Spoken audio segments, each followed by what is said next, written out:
कालवा रोडवरील शासकीय भूखंडावरील 17 घरं अधिकृत करण्यासाठी समीर सपकाळ यांची खासदारांकडे मागणी। तटकरे यांनी दिलं तातडीने कारवाईचे आदेश। कालवा रोड येथील सर्वे नंबर 268 या शासकीय भूखंडावर उभारण्यात आलेल्या 17 घरांना अधिकृत करण्याच्या मागणी संदर्भात माजी उपनगराध्यक्ष समीर सपकाळ यांनी खासदार सुनील तटकरे यांची भेट घेऊन संबंधित प्रकरणात लवकरात लवकर कारवाई करण्याची विनंती केली। या मागणीची दखल घेत खासदार तटकरे यांनी यावर सकारात्मक चर्चा करत तात्काळ प्रांताधिकारी व मुख्याधिकारी अजय कुमार येडके यांच्याशी संपर्क साधून यावर जलद गतीने कारवाई करण्याचे स्पष्ट आदेश दिले।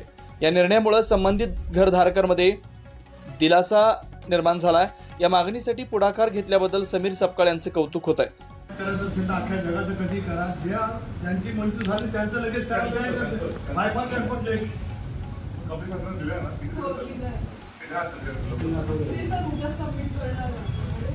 उद्या त्यांनी सबमिट केला, पुढची प्रोसिजर काय आहे?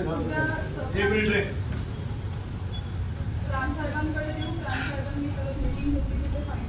तुम्ही मीटिंग घेणार का?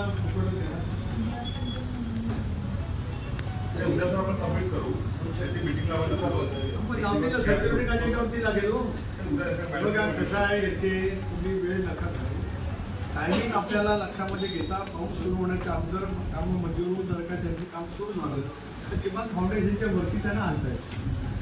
माझं त्याच्यातलं हे तसंच आहे। आणि त्याच्या बाबतीमध्ये तर इतके नियम वगैरे आग्रह असतात, सभागृहात तेवढं आक्रमक बोलत असतात सगळे, आणि आपण या बाबतीमध्ये जर काय मागे पडत असतो तर त्याचा उपयोग काय? मी काय त्यांना सांगेन लगेच सर्क्युलेट अजेंडावरती सुद्धा मिटिंग करतील ते, त्यांच्या अप्रोचसाठी असेल तर।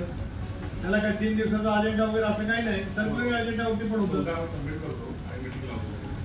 8 आता लावू, त्याला विचार देणार आहे का? नंतर तो पुढे